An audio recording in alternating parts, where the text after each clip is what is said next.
80은 아주 멀리 있는 것만 같았는데 문득 돌아보니 어느 틈에 우리 곁에 다가와 있습니다. 거기다 이젠 여기저기서 100세 인생을 떠들어대니 아직도 살아가야 할 날들이 까마득하기만 합니다. 그나마 모아놓은 돈이라도 있거나 연금이라도 두둑하게 받아 경제적 여유가 있어 더 이상 밥벌이를 계속하지 않으면 다행입니다. 아직도 학교 다니는 자식, 학교는 졸업했는데 취직 못하고 있는 자식이라도 있으면 그저 막막하기만 합니다. 여러분은 어떠신가요? 일흔이 되면 지식의 높낮이, 여든이 되면 돈이 많고 저금이 무의미해진다는 말이 있지요. 자식도 큰 소용이 없어집니다. 건강이 최고의 권력이고 아내와 남편이 최고의 친구입니다. 물론 100세 시대라고 해서 누구나 100세까지 살지는 않습니다. 현재 우리나라의 노인 평균 수명은 80세 초반에서 중반을 웃돌고 있는데 문제는 80세가 넘어가면서부터 급격한 변화가 몰려온다는 것입니다. 80세부터는 잦은 컨디션 난조에 팔에 힘이 빠져 물건조차 들지 못하며 심지어 약봉지조차 어디에 두었는지 기억나지 않습니다. 그리고 배우자나 가까운 사람의 죽음으로 하루아침에 고독과 절망에 사로잡히는 등 순식간에 생로병사의 거대한 벽이 거친 파도처럼 덮쳐올 것입니다. 이처럼 80대와 70대는 완전히 다른데요. 앞으로의 인생이 편해질지 고달파질지는 결국 60대, 늦어도 70대부터 어떻게 생활하냐에 달렸습니다. 이제 우리는 원하든 원하지 않든 70, 80, 90의 고개를 넘고 또 넘어야 합니다. 그렇다면 다가오는 60세 이후의 삶을 위해 어떻게 살아야 할까요? 오늘은 행복한 노후와 불행한 노후를 결정짓는 핵심 요인 7가지에 대해 말씀드리겠습니다. 노년의 질을 결정짓는 핵심 요인 첫 번째는 10자식보다 배우자 하나가 낫다. 우리의 삶에서 배우자나 자녀만큼 고귀한 인연은 없습니다. 특히 배우자가 그렇습니다. 남남으로 만나 가정을 이루어 한솥밥을 먹는 무촌이지만 어쩌면 세상에서 가장 어려운 관계가 아닌가 싶은데요. 배우자로 인해 마음의 상처를 받기도 하지만 쉽사리 외면하거나 인연의 끈을 놓을 수도 없지요. 때로는 큰 감사로 회한으로 얽히고 설킨 감정을 가지고 살아가야 하는 관계이기도 합니다. 실제로 어떤 연구에 따르면 60대 이상을 대상으로 조사한 결과 배우자와 함께하는 사람들이 가장 행복감을 느끼고 삶에 더 많은 가치를 부여하며 살고 있다고 하는데요. 그래서 아무리 자식이 효도를 한다고 해도 배우자만 못하다는 겁니다. 내가 외롭고 아플 때 옆에서 지켜주는 사람은 배우자지. 가까이 살아도 쉽게 얼굴도 안 보여주는 자식들이 아니라는 겁니다. 몸이 아파서 급하게 보호자와 동행해서 병원을 방문해야 되는 일이라도 생긴다면 매번 자식들에게 부탁하기도 눈치 보입니다. 또 멀리 살고 있다면 급한 일이 있을 때 큰 힘이 못 됩니다. 미운정 고운정으로 같이 살고 있는 배우자만큼 남은 인생의 소중한 동반자는 없다는 얘기입니다. 평균 수명을 고려하면 배우자와 자식들이 독립한 빈 둥지에서 40여 년 동안 함께해야 하는데요. 그러므로 긴 세월을 부부가 원만하게 함께하려면 부부관계 리모델링이 필요합니다. 어떤 민족이든 금실 좋은 부부의 공통점은 상호 간의 배려일 것입니다. 배우자에게 일방적으로 명령이나 강압이 아니라 서로 존중하고 배려하는 자세가 필요할 것입니다. 아직도 가까이 있는 배우자를 함부로 해도 된다고 생각하는 이들이 있다면 배우자가 최고의 노후 준비임을 말씀드리고 싶습니다. 노년의 질을 결정짓는 핵심 요인 두 번째는 힘이 닿는 데까지 일을 한다. 은퇴 전문가들은 최고의 은퇴 준비는 평생 현역으로 사는 것이라고 말합니다. 몸이 무리되지 않는 선에서 퇴직 후에도 계속 일자리를 가지는 것입니다. 소득이 얼마냐는 크게 중요하지 않습니다. 일하는 즐거움으로 생활에 활력이 생기고 고립감도 해소됩니다. 또 소일거리라도 갖는다는 것은 노후에도 자기의 존재 가치를 확인한다는 의미인데요. 경제력이 뒷받침되어야 안정적이고 행복한 노후를 지낼 수 있다는 것을 부정하시는 분들은 아마 없을 것입니다.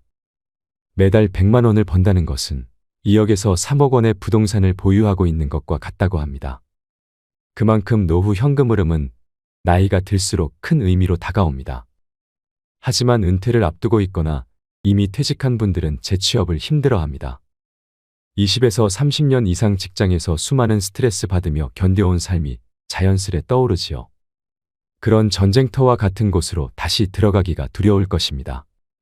게다가 근무 환경이 좋았던 대기업 부장이나 임원이었던 사람은 자존심이 허락하지 않는다고 털어놓습니다. 그래서 작고 허름한 직장으로 취업하기가 어려운 것입니다. 어려운 마음이야 충분히 공감하지만 현실을 직시할 필요가 있습니다.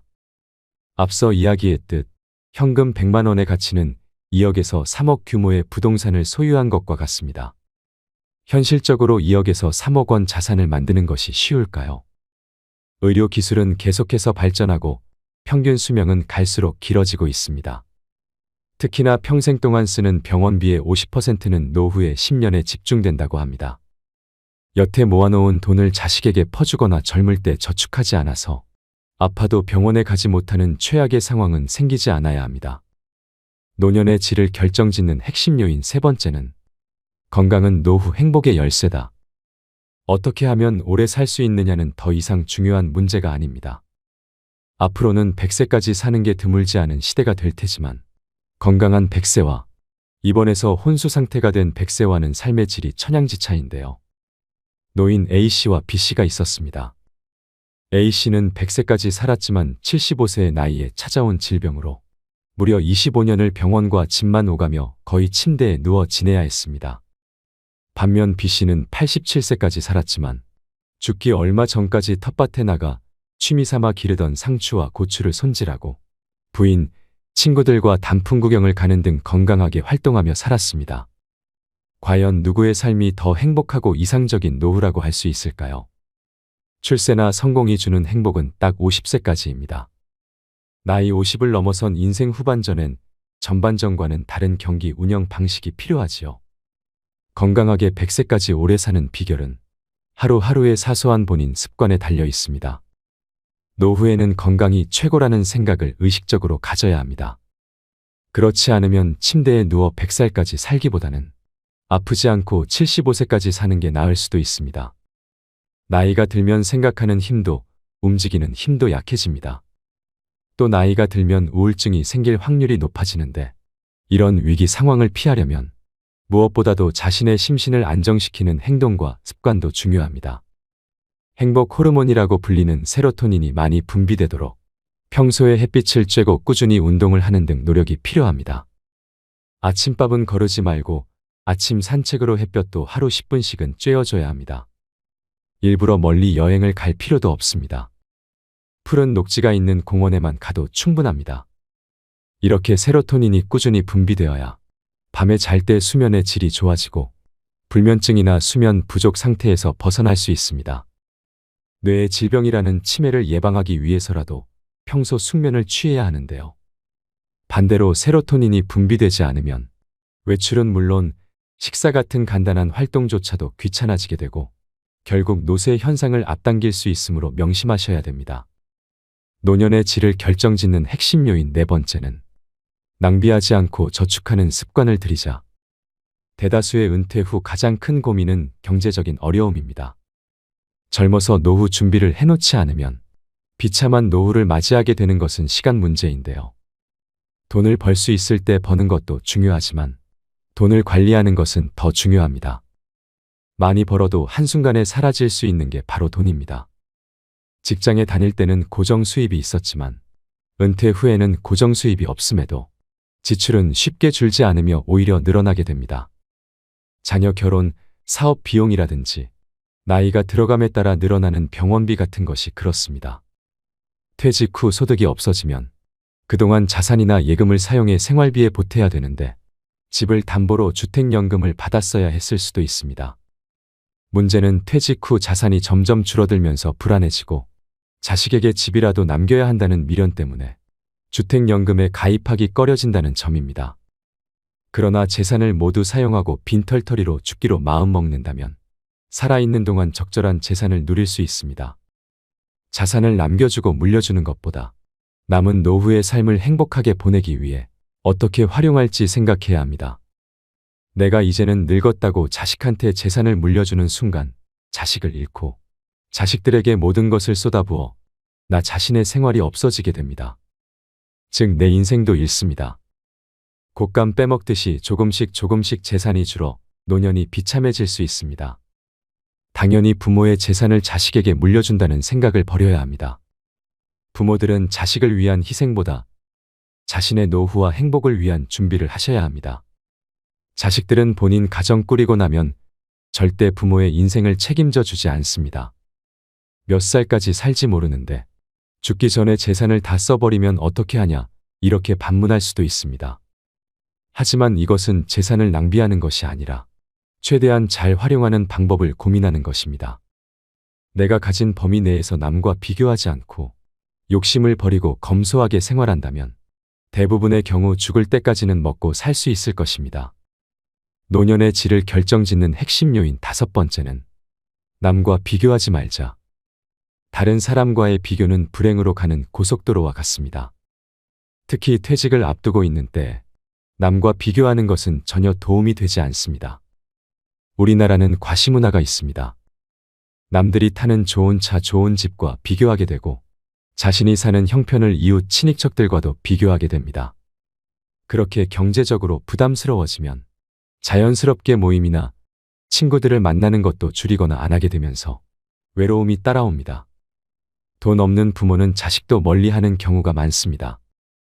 동창생 누구는 어디에 20억짜리 집이 있는데 난 뭐하고 살았나. 죽을 때까지 넉넉한 연금이 나오는 공무원을 했어야 하는데 쥐꼬리만한 연금으로 난 어떻게 사나. 이런 식의 후회를 하다 보면 자신이 무능하게 느껴지고 사회 시스템이 불만스럽게 여겨집니다. 더 나쁜 것은 이제라도 만회해보겠다며 무리하게 투자하거나 사업을 벌이는 것인데요. 아무리 수명이 연장됐다 해도 60대는 인생이 꺾이는 나이입니다. 계절로 치면 씨 뿌리고 키우는 때가 아니라 거둬들이는 시기입니다. 물론 60대에도 새로운 일에 도전하고 모험도 할 수 있습니다. 하지만 실패할 경우 만회할 시간이 충분치 않을 수 있다는 점, 체력이 떨어지고 있다는 점을 감안하셔야 됩니다. 돈이든 체력이든 가정이든 지킬 수 있는 범위 내에서 도전과 모험의 범위를 국한시키는 것이 현명하고 남과 비교하지 않고 자신의 현재 모습에 감사하는 것이 지혜롭습니다. 노년의 질을 결정짓는 핵심 요인 6번째는 참지도 말고 무리하지도 말자. 80세가 넘어 사망한 사람을 부검하면 대부분 몸에서는 암이, 뇌에서는 알츠하이머 병변이 발견된다고 합니다. 하지만 생전에 이러한 사실을 몰랐던 사람도 적지 않습니다. 나이가 들면 몸에 여러 개의 병의 씨앗을 지니고 살아갈 수밖에 없습니다. 병의 씨앗이 언제 싹을 틔울지는 아무도 알 수 없는데요. 오늘은 건강하다가도 노년에는 당장 내일 환자가 되기도 하고 눈을 뜨지 못할 수도 있습니다. 그렇기 때문에 80세가 넘으면 현실을 그대로 받아들이고 내일 당장 생이 끝난다 해도 후회가 남지 않는 시간을 보내시는 것이 가장 중요한데요. 80 이후 참거나 무리하지 않기는 후회 없는 노후를 만드는 가장 중요한 방법입니다.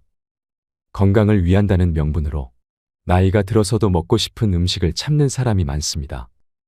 소식하고 달고 짠 음식을 피하고 기름진 음식을 자제하고 비만은 건강을 해친다는 사고가 사람의 상식이 되었는데요. 이런 얘기는 60대까지는 건강을 해치는 원인이 되기도 하지만 80세를 앞두고 있다면 이러한 생각은 일단 접어두셔야 합니다.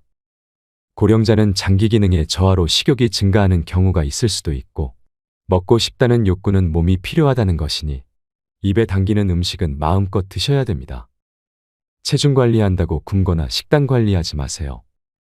살이 좀 찐 사람이 오히려 더 오래 산다는 통계도 있습니다. 먹고 싶은 음식을 참으며 체중 조절하기는 스스로 수명을 깎는 행위입니다. 채식이 좋다고 매일 풀만 드시지 마시고요. 나이 들수록 단백질 섭취가 가장 중요하기 때문에 고기를 많이 드셔야 합니다. 또 80대를 목전에 두고 운동을 열심히 하는 것도 아무런 도움이 되지 않습니다. 오히려 무리해서 운동하다 체내에 활성산소가 만들어지게 되면 노화를 촉진할 수도 있는데요. 80세 이후에는 집 근처에서 30분 정도의 가벼운 산책 정도면 충분합니다. 그럼 여기서 술이나 담배는요? 라는 질문이 되돌아올 수 있습니다. 술도 드시고 싶으시다면 몸에 주는 부담을 생각해서 저녁 반주를 즐기는 정도가 현명합니다. 지나친 음주로 몸을 제대로 가누지 못해 넘어지면 낙상으로 골절되어 한순간에 늙어버리는 비극도 적지 않기 때문입니다. 또 의외라고 생각할지 모르지만 담배의 폐해는 나이가 들수록 줄어드는데요. 실제 흡연으로 단명하게 된 사람은 고령이 되기 전에 사망하기 때문입니다. 즉 담배를 계속 피웠는데도 80세까지 산 사람은 앞으로 금연하든 흡연하든 수명에는 큰 차이가 없다는 뜻입니다. 노년의 질을 결정짓는 핵심 요인 7번째는 나이 들면 친구가 없어도 괜찮다. 나이가 들면 친구가 그다지 필요가 없습니다. 오히려 오래된 친구가 부담스러워지는 경우도 많습니다. 불편한 사람들과는 굳이 교류하지 않아도 됩니다. 어차피 사람은 누구나 외로운 존재입니다. 인생은 생각보다 짧습니다. 남편과 자식을 위해 또 타인을 위해 내 인생을 희생하기보단 나 자신을 위해 즐겁게 살아야 노년의 후회가 없는 법입니다. 나이를 먹으면 혼자서도 잘 즐기면서 잘 놀 줄 알아야 합니다. 혼자 지낼 줄 모르면 주변 사람들에게 의지하게 되고 옆에 있는 누군가를 자꾸만 괴롭히게 됩니다. 60이 넘어 인간관계가 줄어든다고 해서 걱정할 필요가 없습니다. 그것은 자기도 모르는 사이에 저절로 좋은 사람들만 곁에 남고 있다는 증거입니다. 살면서 뼈저리게 느낀 한 가지가 바로 외롭다고 해서 아무나 가까워지면 안 된다는 사실입니다. 어떤 사람들은 혼자 있는 시간들을 잘 견디지 못하고 항상 다른 사람과 연결되어 있기를 원합니다. 그러나 얕은 관계 속에서 마음은 여전히 공허하며 오히려 그런 사람들 속에서 더욱 큰 고독을 느낍니다.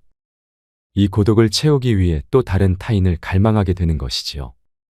그러나 홀로 있는 시간이 가져다주는 고요함 속에서 자기 자신을 되돌아보고 천천히 들여다보는 시간을 가지다 보면 그 고독의 속삭임은 점차 잦아들고 지금 이대로도 충분하다는 만족감이 생깁니다. 나아가 다른 사람에게 물들지 않는 나만의 사고 방식이 생기고 보다 건강하고 행복하며 특별한 삶을 살게 됩니다. 하루아침에 배우자가 일어나지 못하게 돼도 이상하지 않을 나이입니다. 나이가 들수록 주변 사람과 또 나 자신의 죽음에 대해 생각하는 시간도 가지셔야 됩니다. 그래야 혼자 남았을 경우에도 쓰러지지 않고 굳세게 버틸 수 있는 것입니다. 나이가 들수록 오늘 만날 사람과 오늘 할 일들이 무엇보다 중요합니다.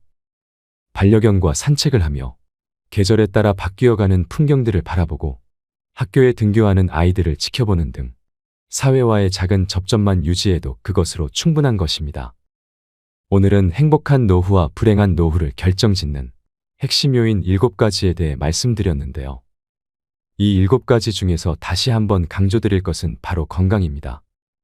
건강을 잃으면 만사가 무용지물입니다. 근육은 신체에 축적하는 연금입니다. 저축하듯 근육을 키우고 빚을 갚듯 지방을 태워야 합니다. 사실 건강과 장수를 위해 해야 할 일들을 일일이 다 적고자 하면 책 몇 권으로도 부족할 것입니다. 여기서는 어느덧 중년에 닿은 부자가 되고자 하는 사람들이 건강상 놓치기 쉬운 부분 몇 가지만 생각해 볼까 합니다. 첫 번째, 잠시라도 시간이 나면 운동하라. 엠마리 시바스의 오직 스스로의 힘으로 백만장자가 된 사람들의 52가지 공통점은 자수성가한 부자들의 공통된 특징을 다루고 있는 책인데 이 책 후반부에는 운동의 중요성을 강조한 대목이 나온다. 미국 질병관리센터에 따르면 미국 성인 중 국가가 권장하는 신체 활동 지침을 지키고 있는 사람들은 전체 인구 중 20%에 불과하다. 그러나 자수성가한 백만장자들의 경우에는 거의 모든 사람들이 규칙적인 운동을 하고 있는 것으로 나타났다. 엠마리 시바스는 대다수 부자들은 늘 꾸준한 운동을 하고 있으며 운동을 하고 있는 사람은 부자의 대열에 합류할 가능성이 높다고 했다. 두 번째, 시기적절하게 휴식하라. 자연의 모든 동식물은 다 휴식을 취한다. 인간 역시 자연의 일부이기에 적당한 간격으로 휴식을 취할 수 있어야 한다. 음악의 악보를 보라. 유능한 작곡가는 악보 사이사이에 적당한 쉼표를 배치해 놓아 성악가가 노래를 제대로 할 수 있도록 배려한다. 만일 어떤 악보에 전혀 쉼표가 없는 곡이 있다고 해보자. 과연 그 노래를 끝까지 제대로 부를 수 있는 성악가가 존재할 수 있을까? 중간에 숨이 막혀 노래를 부르다 쓰러지고 말 것이다. 이것은 사업과 비즈니스의 영역도 마찬가지이다. 중간중간 쉬며 자신을 충전해야 제 기능을 발휘할 수 있다. 마치 핸드폰처럼 집에 돌아오면 충전기에 들어가 배터리를 충전해야 다음날 에너지 100%로 새 날을 시작할 수 있는 것이다. 세 번째, 식사를 집에서 손수 만들어 먹어라. 여러분들은 식사를 어떻게 해결하고 있는가? 밥은 때 맞춰 빠짐없이 챙겨 먹고 다니고 있는가? 돈 버는데 바빠서 집에서는 햇반이나 라면, 냉동 가정식으로 해결하고 나머지는 다 외식이나 배달식으로 해결하고 있는 것은 아닌가? 아침은 kum식, 점심은 김밥, 저녁은 양념치킨에 사이사이 커피와 베이글과 브라우니를 간식으로 드시고 있는 것은 아닌가? 하지만 평생 건강하기 원한다면 직접 식사를 집에서 손수 만들어 먹어라. 건강 관련 책들을 부지런히 찾아 읽어보면서 결국 건강을 위해 가장 중요한 것은 평소 입으로 들어가는 것이 무엇인가가 가장 중요하다는 것을 알게 되었다. 네 번째, 자연을 가까이 할 수 있는 취미 생활을 하라. 최근 본격 자연 친화 예능 다큐 MBN의 나는 자연인이다와 채널A 도시어부가 큰 인기를 끌고 있다. 두 프로그램은 수없이 많은 작품이 생겼다 없어졌다를 반복하는 예능 분야에서 참으로 오랜 기간 시청자들에게 사랑을 받아온 명품 예능이다. 이 두 프로그램이 오랫동안 사랑받을 수 있었던 것은 현대인의 자연에 대한 그리움과 무엇보다 대자연 속 삶에 대한 대리 체험 기회를 주기 때문일 것이다. 오늘의 영상 어떠셨나요? 100세까지 건강하게 오래 살려면 의욕 호르몬이라는 도파민의 힘을 깨워야 합니다. 현역 시절엔 출세나 성공 등으로 도파민이 펑펑 쏟아져 나오지요. 하지만 노후에는 그 힘이 잠잠해집니다. 작은 성취를 해내야 행복감이 지속적으로 커지고 무기력에서 벗어나 의욕이 생깁니다. 가령 산책만 해도 어제보다 오늘 생각보다 더 오래 걸었다고 하면 성취감을 느끼게 되지요. 배움이나 성장을 실감하면서 삶의 활력을 조금이라도 되찾으셔야 합니다. 그것이 건강한 100세의 비결입니다. 마지막으로 100세 인생이란 노래 가사를 읽어드리면서 오늘의 영상 마무리하겠습니다. 60세의 저 세상에서 날 데리러 오거든. 아직은 젊어서 못 간다고 전해라. 70세의 저 세상에서 날 데리러 오거든. 할 일이 아직 남아 못 간다고 전해라. 80세의 저 세상에서 날 데리러 오거든. 아직은 쓸만해서 못 간다고 전해라. 90세의 저 세상에서 날 데리러 오거든. 알아서 갈 테니 재촉말라 전해라. 100세의 저 세상에서 날 데리러 오거든. 좋은 날 좋은 시에 간다고 전해라. 아리랑 아리랑 아라리요. 아리랑 고개를 또 넘어간다. 80세의 저 세상에서 또 데리러 오거든. 자존심 상해서 못 간다고 전해라. 90세의 저 세상에서 또 데리러 오거든. 알아서 갈 테니 또 왔냐고 전해라. 100세의 저 세상에서 또 데리러 오거든. 극락왕생 할 날을 찾고 있다 전해라. 150의 저 세상에서 또 데리러 오거든. 나는 이미 극락세계 와 있다고 전해라. 아리랑 아리랑 아라리요. 우리 모두 건강하게 살아가요. 오늘도 노후의 지혜와 함께 해주셔서 감사드립니다. 황금빛으로 무르익어가는 여러분의 지혜로운 인생을 언제나 응원합니다. 쉬지 않고 흐르는 인생입니다. 빈손으로 왔다가 빈손으로 가는 인생입니다. 그래서 더 소중한 오직 한 번뿐인 여러분의 인생을 위한 영상입니다. 언젠가는 말을 못할 때가 옵니다. 그러니 따뜻한 말을 많이 하세요. 언젠가는 듣지 못할 때가 옵니다. 값진 사연, 값진 지식들을 많이 보고 많이 들으세요. 언젠가 웃지 못할 때가 옵니다. 그러니 웃고 또 웃고 활짝 많이 웃으세요. 언젠가는 움직이지 못할 때가 옵니다. 그러니 가고픈 곳 있으면 지금 어디든지 가세요. 언젠가는 사람이 그리울 때가 옵니다. 좋은 사람 많이 사귀고 만나세요. 언젠가 감격하지 못할 때가 옵니다. 그러니 마음을 숨기지 말고 마음껏 표현하고 사세요. 언젠가 우리는 세상의 끝자락에 서게 될 것입니다. 사는 동안 최선을 다해 후회 없는 삶을 살다 가셔야 합니다. 훌륭하게 늙어가는 작업을 나이 들어서 시작한다면 이미 때늦은 게 아닐까요? 아이일 때 어른이 될 준비를 하듯이 멋진 노인이 되기 위해서 우리는 중년부터 차차 준비를 해야 합니다. 인생의 중심인 40과 50 사이, 배울 만큼 배우고 알 만큼 아는 나이가 되었지만 삶의 기준은 얼마나 명확할까요? 자신만의 기준이 없다면 살아가는데 자주 흔들리고 자칫 인생이 걷잡을 수 없이 꼬여버릴 수도 있습니다. 공자는 무엇을 반복하느냐에 따라 앞으로의 방향이 정해지고 인생이 달라진다고 말합니다. 흘러가는 대로 살고 싶지 않다면 나 자신이 내 삶의 주인이 되어야 하며 스스로 일어설 수 있는 내면의 근력을 키워야 합니다. 방황하며 흔들리고 싶지 않다면 내가 하는 일의 주인이 되어 흔들림 없이 앞으로 나아가는 힘을 키워야 합니다. 외롭게 살고 싶지 않다면 관계의 근력을 강화해 다른 사람들과 함께 살아가는 힘을 키워야 합니다. 지금까지 살아온 방식을 반복하면 앞으로의 인생도 바뀌지 않을 것입니다. 그래서 오늘은 40과 50 사이라는 책을 바탕으로 1. 사람, 인생의 기준이 필요한 40, 50대에게 전하는 최고의 지혜를 알려드리겠습니다. 여러분의 인생은 분명 이 책을 읽기 전과 읽은 후로 나뉠 것입니다. 그럼 바로 시작하겠습니다. 40과 50 사이, 인생길을 바꾸는 핵심 요인 첫 번째. 좋아하는 자는 이기기 어렵다. 반복이 인생을 성공적으로 만들고 꾸준함이 인생의 격차를 만드는 기반이 됩니다. 오랫동안 하면 잘할 수 있고 어떤 일이든 잘하면 성공할 수 있다는 것을 우리는 이미 알고 있습니다. 그런데 그 반복이 어렵습니다. 꾸준함이 쉽지 않습니다. 그런데 그 문제의 모범 답안을 공자께서는 이렇게 말했습니다. 그것을 아는 사람은 그것을 좋아하는 사람만 못하고 그것을 좋아하는 사람은 그것을 즐기는 사람만 못하다. 세상에 준비 없이 되는 건 없습니다. 돈이 되는 일이나 가치 있는 일은 더욱 그렇습니다. 차를 운전하려면 운전하는 방법과 공공의 교통 법칙을 알아야 하며 운전 면허증을 취득해야만 비로소 가능해집니다.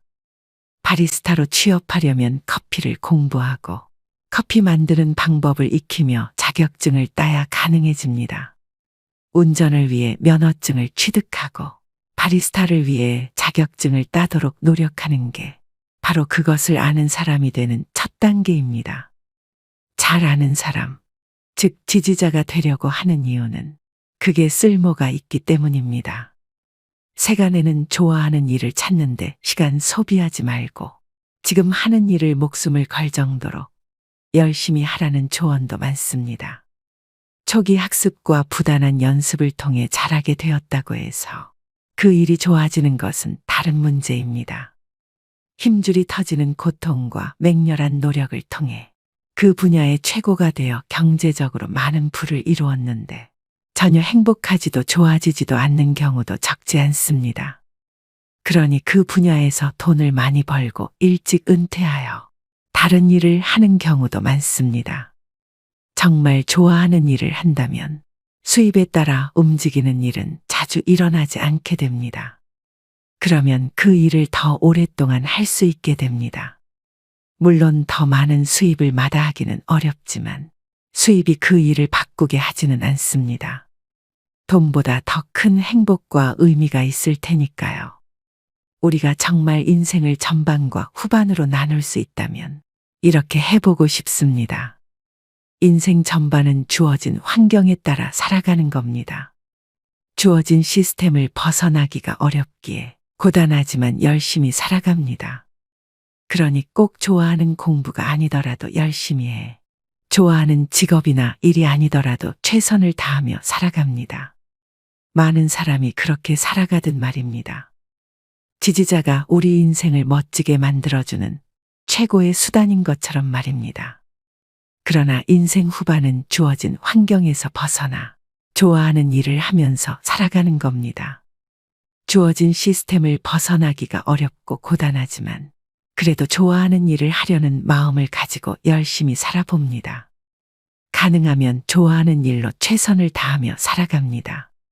어제까지 우리가 살아온 길이 아닌 도전의 길을 걸어가 보는 것입니다. 출중한 능력과 노력으로 한 분야의 최고가 되어 충분한 부를 일군 뒤 은퇴하여 인생을 즐기는 사람들의 삶도 멋지고 훌륭합니다. 하지만 평범한 능력의 보통의 노력으로 인생 전반전을 큰 무리 없이 마친 사람이 충분한 부가 담보된 것은 아니지만 인생 후반전에 좋아하는 일을 하면서 행복하게 살아가는 삶도 훌륭한 삶이라 할 수 있습니다. 40과 50 사이 인생길을 바꾸는 핵심 요인 두 번째. 상대방이 아니라 자기를 걱정하라. 세상에 나와 비슷한 성향의 사람이 얼마나 있을까요? 내 마음을 온전히 알아주지는 않아도 섭섭하지 않을 정도, 아니 미워하지 않을 정도라도 이해해 줄 사람이 얼마나 있을까요? 가정이 평화롭고 조직이 조화롭기 위해서는 다른 사람들을 생각하지 않을 수가 없습니다.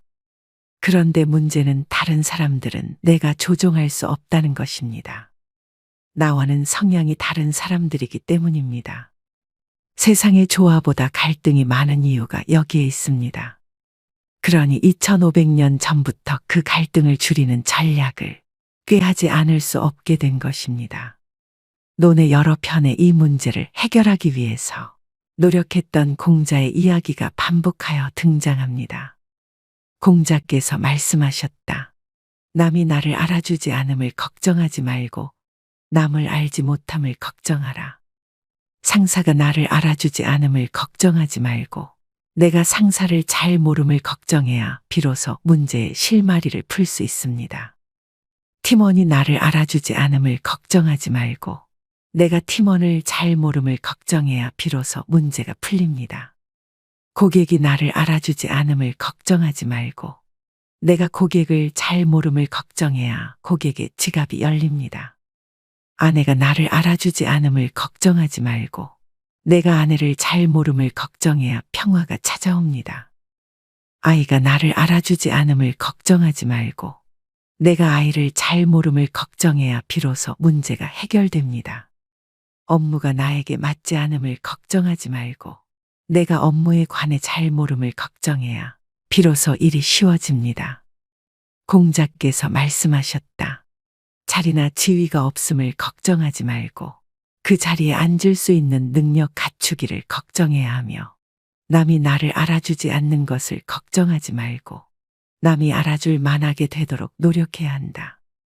사람은 누구나 더 높고 빛나는 자리에 앉고 싶어 합니다.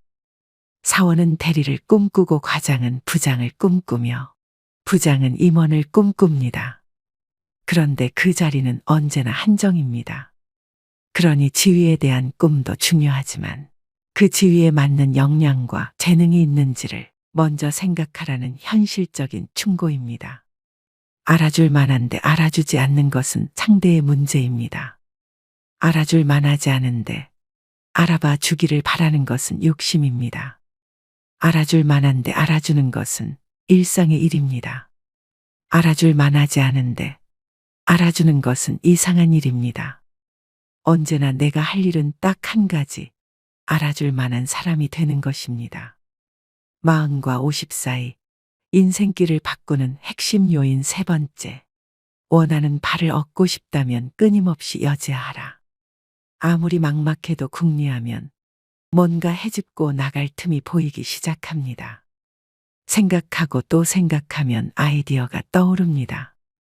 한 발 한 발 내딛기 시작하면 전혀 생각지도 못했던 좋은 생각들이 꼬리에 꼬리를 물고 고구마 줄기처럼 나타납니다. 이게 바로 여지하의 힘입니다. 소재를 어찌해야 할까? 어제까지만 해도 전혀 생각지도 못했던 너무도 산뜻한 이야기 소재를 이미 내가 가지고 있었다는 사실에 놀라곤 합니다.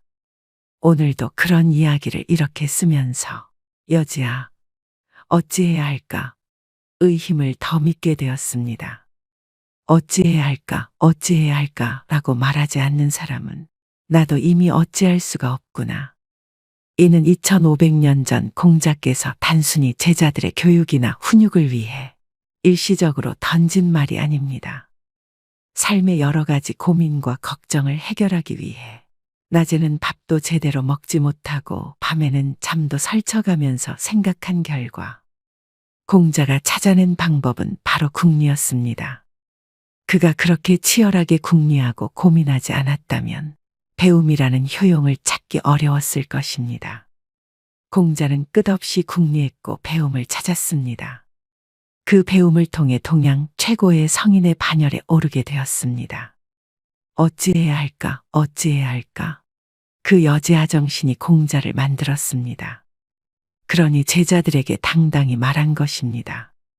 좋은 직장, 나쁜 직장이 따로 있는 것이 아니라 그 안에서 어떻게 일하느냐가 더 중요합니다.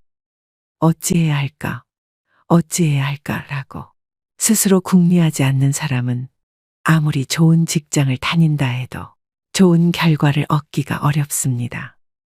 좋은 사업, 나쁜 사업이 따로 있는 것이 아니라 그 안에서 어떻게 사업을 하느냐가 더 중요합니다. 스스로 궁리하지 않는 사람은 아무리 좋은 사업을 한다 해도 좋은 결과를 얻기가 어렵습니다. 그래야 공부가 됩니다. 문제는 스스로 풀어야 합니다. 그래야 진짜 실력이 됩니다. 생각하고 궁리해서 풀어야 합니다.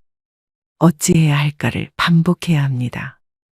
한번 궁리해서 풀리는 문제라면 그것은 문제도 아닙니다.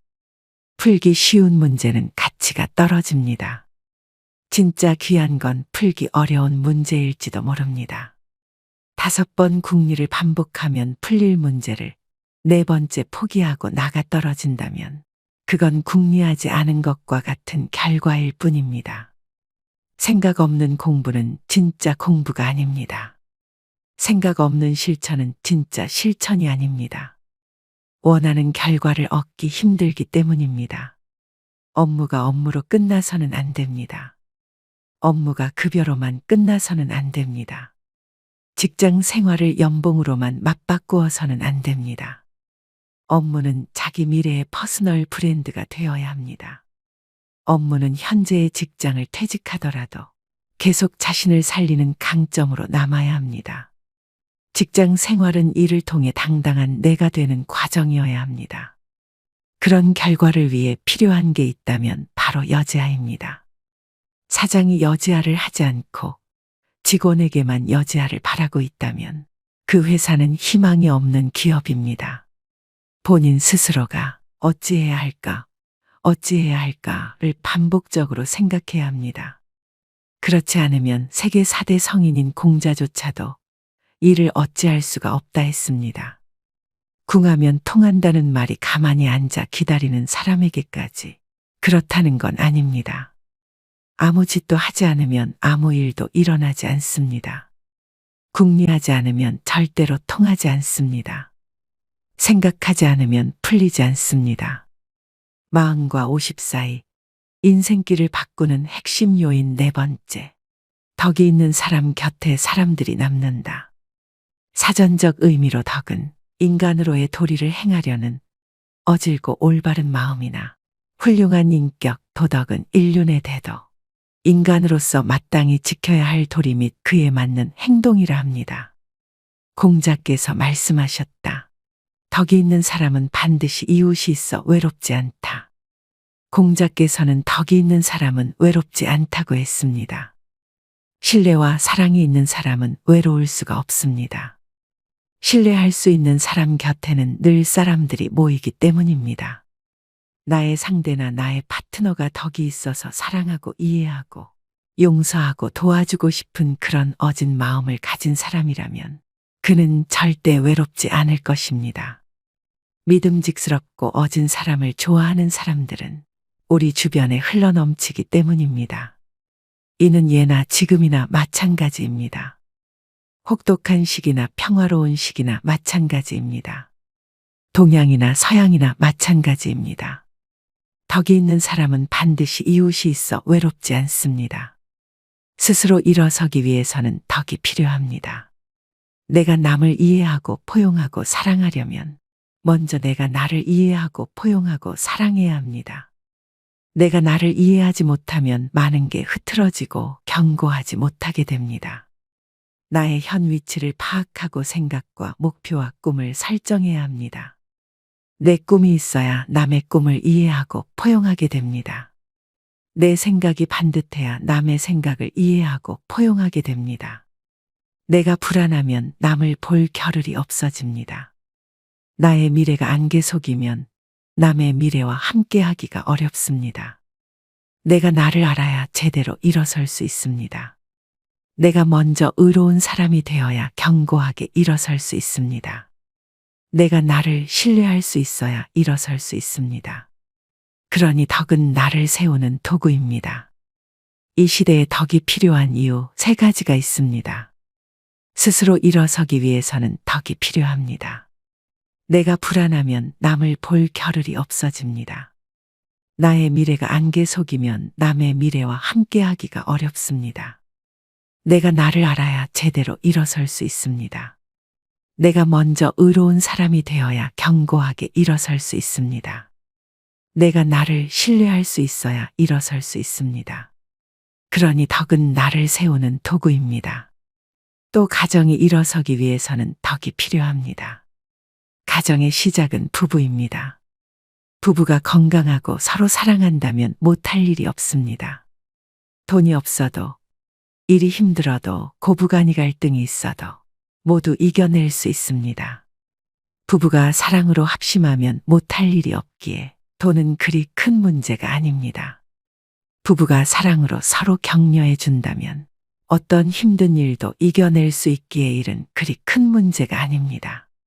부부간의 사랑이 견고하다면 고부간의 갈등도 결국에는 무너질 것이기에 그렇습니다. 돈 많고 잘난 사람이 사람을 모이게 할 수는 있지만 인품과 덕이 있는 사람이 사람들을 끝까지 남게 할 수 있습니다. 한 비자에 썼을 10%런 법술이 경영에 필요할 때도 있지만 사람 경영의 기본은 인품과 덕을 기준으로 삼아야 합니다. 사람이 있어 없는 덕이 만들어지는 것이 아니라 덕 있는 사람 곁으로 사람들이 모여드는 것입니다. 오늘의 영상 어떠셨나요? 사는 게 고달플지도 모릅니다. 하지만 언젠가는 고달픈 줄만 알았던 그 시절이 그리워질지도 모릅니다. 무더운 여름이 지나고 가을이 익어갑니다. 언제나 붉게 꽃 피우며 그칠 줄 모르던 배롱나무 백일홍도 조금씩 빛이 바래 하나 둘 떨어져 내리고 있습니다. 화무 11홍이여 건불 10년이라 했습니다. 학문을 익히고 뜻을 세우기는 어렵지만 소년은 늙기 쉽고 허송한 세월들은 후회스럽기 마련입니다. 곧 붉게 타는 단풍들을 보게 되겠지요. 그렇게까지 짧지 않았을 청춘이지만 지나간 날들은 모두 너무 짧았던 것처럼 느껴지고 청춘이 지난 후의 세월들은 바람처럼 빠르게 스쳐 지나갑니다. 봄날이 지난 후에 봄날이 너무 짧았다고 너무 빨리 지나가 버렸다고 후회하실 건가요? 미인방명이여 가인방명이라죠. 무릇 아름다운 시절은 후다닥 빠르게도 지나갑니다. 백일홍 하나 둘씩 뚝뚝 떨어져 내리면 머자나 산천은 온통 붉은 단풍으로 물들며 삭풍에 낙엽지며 떨어집니다. 언젠가는 이 아니라 멀지 않은 시일 내의 말입니다. 누군가에게는 이 가을이 마지막 가을일 수도 있습니다. 나는 아니라고 항변하고 싶겠지만 그건 아무도 모르는 일입니다. 앞으로 맞이할 숱한 봄날들이 기다리고 있다 하더라도 좋은 것은 좋은 것 아니겠습니까? 아름다운 봄날도 마음껏 즐기시고 오늘도 내일도 후회 없는 삶을 영위할 수 있다면 얼마나 좋겠습니까? 무엇보다도 마음속에 따사로운 햇살이 깃드는 하루 되시길 바라며 오늘도 노후의 지혜와 함께 해주셔서 감사드립니다. 황금빛으로 무르익어가는 여러분의 지혜로운 인생을 언제나 응원합니다.